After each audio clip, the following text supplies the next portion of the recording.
Ayan, hello po sa ating lahat. So, yun na nga pong pag-uusapan po natin ay grabe Eds ay hangang-hanga kay Beyonce. Kahit sino naman po ay hahangaan mo talaga kayong ugaling meron si Beyonce. No, approachable po talaga siya, napakasarap po niyang kaibiganin.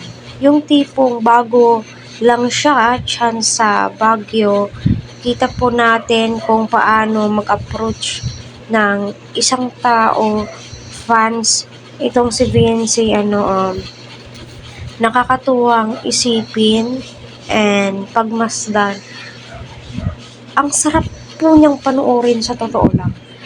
Kaya nga po, mas lalo siyang binibless. Mas lalo silang binibless ng mga kalingap angels dahil nga po sa ugaling meron po sila, diba?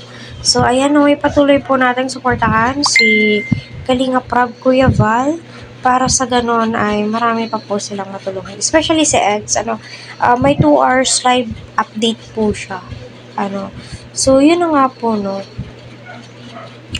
masasabi mo po talaga kaya nga po lalong binibless ang isang tao dahil sa ugaling meron siya.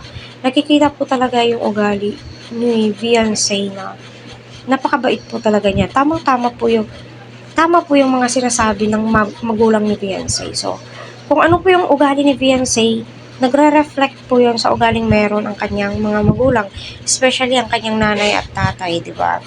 So, dyan mo masasabi na mabuting ina sila nanay ni Beyonce at tatay nila. Kasi tignan nyo naman po si Beyonce kung gaano siya kabait sa mga sa mga taong sumusuporta sa kanya. At never mong nakita na siya sabi na approachable siya, nakikipag-usap siya, hinahawakan niya. And ayun, so napakasarap po niyang panoorin, my God.